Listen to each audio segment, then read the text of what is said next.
Salut à tous, c'est Janvier. Aujourd'hui, j'étais en vadrouille avec ma petite famille à Nice. J'ai pris des photos avec mon iPhone et mon téléphone Android.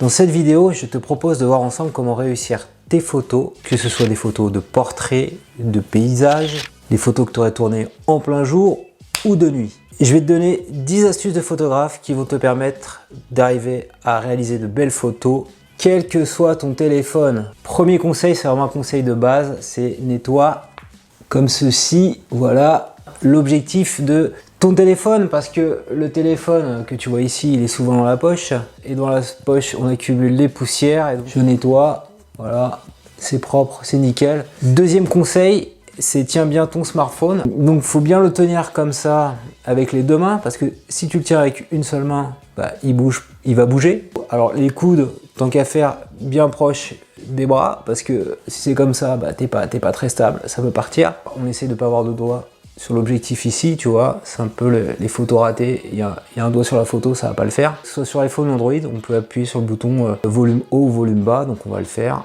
on est bon, voilà, une belle photo de bas doigt. Alors troisième conseil, fais la mise au point sur ton sujet. Si je shoot une photo là, bah, comment dire, le focus, la mise au point va se faire sur le sujet central, à savoir moi, puisque c'est moi qui est au centre de la photo, mais c'est pas forcément ce que je veux. J'ai peut-être envie, j'en sais rien, de mettre en avant la liseuse qui est ici. La mise au point, on va falloir plutôt la faire sur la liseuse. Alors imagine la liseuse en plus, elle est là, elle n'est pas au centre, voilà, elle sera peut-être floue. Donc pour faire la mise au point, il faut simplement cliquer dessus et après appuyer sur la photo.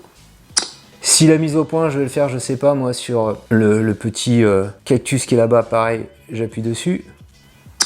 Donc à chaque fois, faut bien avoir en tête qu'est-ce que tu veux mettre en avant sur ta photo. Donc ça peut être ce que je t'ai montré là, mais ça peut être aussi une paire de jumelles, ça peut être aussi une sauce ou des frites du McDo, hein, pour montrer un petit peu la malbouffe au McDonald's. Quatrième conseil, évite les contre-jours. Donc comme je suis en train de tourner en ce moment, tu vois, j'ai la lumière derrière l'objectif. Et donc le principe, c'est qu'il vaut mieux prendre une photo avec un bon éclairage, donc avec la lumière du jour. C'est pour ça que j'ai rajouté des softbox, parce que là j'ai pas de lumière de jour. Donc quand on est dehors, faut pas avoir le soleil en face de soi quand on shoot la photo, parce que sinon on va avoir un contre-jour, mais plutôt le soleil derrière l'objectif. Et donc aujourd'hui, quand j'étais à Nice notamment, tout le monde se mettait à vouloir prendre en photo le hashtag I love Nice, et donc le soleil était juste derrière. Et alors quand on prenait les photos, bah, ça rendait rien parce que ça faisait un contre-jour. Alors moi je me suis dit, on va ruser, je vais aller plutôt de l'autre côté où il n'y a personne. En plus c'était compliqué de prendre une photo parce que tout le monde voulait y aller. Donc de l'autre côté, alors I love Nice, le hashtag était écrit à l'envers, mais c'est pas grave parce que quand on prend une photo comme ça en mode selfie avec son appareil photo, le texte est à l'envers, donc il a remis le texte à l'endroit. J'avais le soleil en face de moi, pas en contre-jour, donc la photo était plutôt nickel, nette. En plus, il n'y avait personne pour me gêner pour la faire. Alors cinquième conseil, active la grille des tiers. Alors comment ça se fait ici sur téléphone? Et bah, tout simplement, sur iPhone on peut le faire également. On va aller dans les paramètres du téléphone en haut ici. Donc c'est l'appareil photo natif du Pixel 3a. Ici j'ai un petit paramètre. Donc en général, voilà, sur un téléphone Android, c'est au niveau de l'appareil photo. Tu as type de grille ici, et tout simplement avec des tiers c'est 3, donc je vais faire 3. Et quand je vais revenir, voilà, je vais avoir une grille de composition des tiers. Et donc l'idée, c'est d'essayer d'avoir ici aux 2 tiers les éléments intéressants de ma photo. Donc ça pourrait être ici, là. Si j'ai envie d'avoir, je sais pas, le visage en général, on essaye d'avoir, alors la mise au point je vais la faire là, ici, pareil sur les 2 tiers, et on essaye, dans cette logique de règle des tiers, d'avoir les éléments importants au niveau des points d'intersection de la ligne des tiers, parce que c'est là où c'est le plus saillant, le plus visible, où le regard va se porter. Donc les yeux, essaie de les avoir aux 2 tiers, comme je suis en train de filmer en ce moment, tu vois, mes yeux sont aux 2 tiers sur la gauche. Alors parfois souvent c'est mieux si c'est asymétrique, si je suis pas au centre de l'image, comme là, c'est pour ça volontairement que je suis à gauche. En plus j'ai des choses à te montrer. Sixième conseil, les lignes d'horizon de ton paysage doivent être droites. Donc si on reprend la photo tout à l'heure avec la grille des tiers, je vais m'arranger pour qu'aux 2 tiers ou 1 tiers, ça dépend, sur la ligne d'horizon soit vraiment droite par rapport à ce que j'ai envie de montrer. Il ne s'agit pas d'avoir quelque chose d'un peu oblique, tu vois, ça va pas être harmonieux. Donc fais bien attention à ça. Donc maintenant qu'on a vu un petit peu les grands principes de luminosité, de cadrage, de composition, on va pouvoir passer un peu à la technique. Alors 7e conseil, utilise le mode HDR. Alors le mode HDR par défaut il est activé sur tous les iPhones, donc quand tu prends une photo il est activé, et sur Android il faut l'activer dans les paramètres natifs du téléphone. Donc là on voit que ma petite grille des tiers elle est activée. Ici dans paramètres, en fait, j'ai HDR+, où je peux désactiver l'HDR. Donc on active l'HDR+.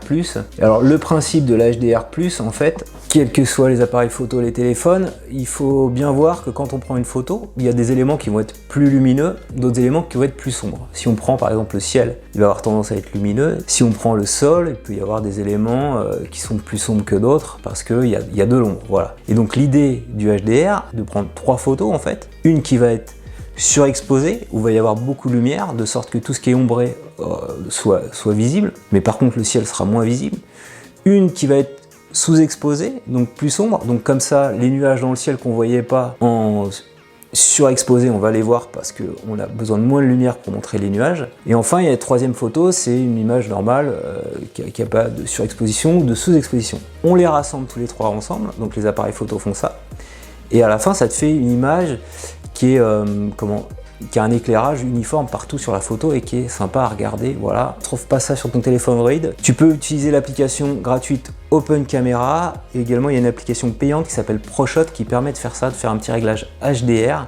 Maintenant qu'on a des beaux paysages, on va essayer de faire des beaux portraits. Donc 8e conseil, utilise le mode portrait de ton téléphone. Donc si tu as un iPhone récent comme celui-ci, le iPhone SE 2020, ou un téléphone Android Pixel, ils ont tous les deux en fait un mode portrait. Alors le mode portrait, ça va te faire un effet bokeh. C'est quoi un effet bokeh?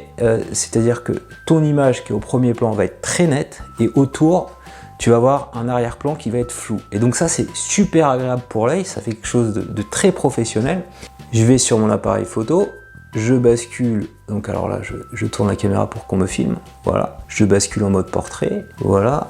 Et donc je mets le focus, bonne pratique, sur mon visage. On peut ici bloquer l'exposition pour éviter qu'il y ait de la lumière qui tourne dans tous les sens. Voilà, on est bon. Je regarde, il faut bien regarder l'objectif hein, qui est en haut à gauche là.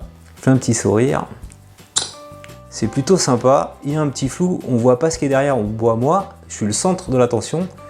Et donc tu vois, c'est hyper sympa. Et aujourd'hui, donc quand j'étais à Nice, on était manger à la pizzeria, on a fait quelques photos de famille. J'en ai fait avec des bouquets et sans bouquet, je te laisse un petit peu la regarder.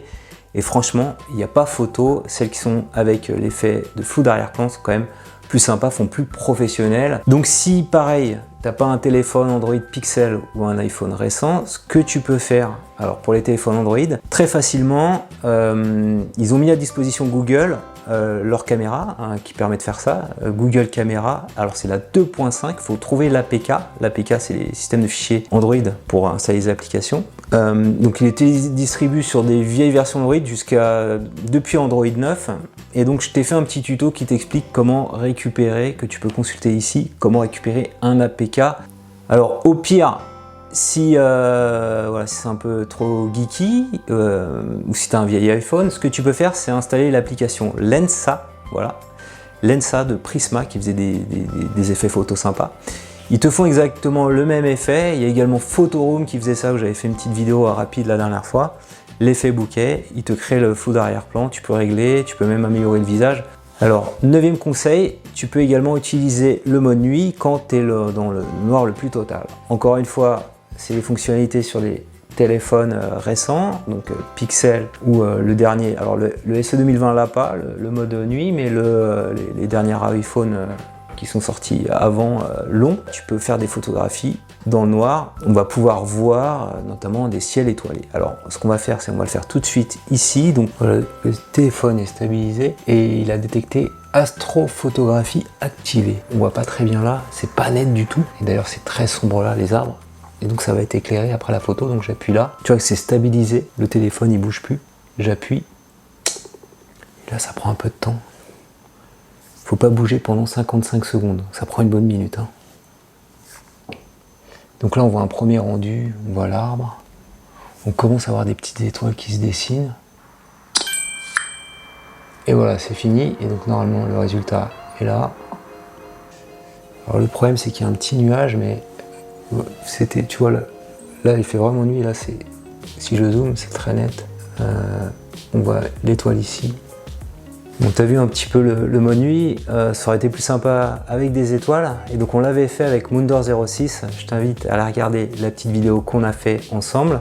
10e et dernier conseil que te donneront tous les photographes. En fait, faut laisser tomber le mode automatique de ton appareil photo et passer en 100% manuel. Je t'avoue que j'ai pas encore complètement franchi le cap, mais je me soigne, notamment en lisant un excellent bouquin sur le sujet J'apprends la photographie, voilà, de Nicolas Cross. C'est ce bouquin notamment qui m'a inspiré tous les conseils que je t'ai donnés dans cette vidéo.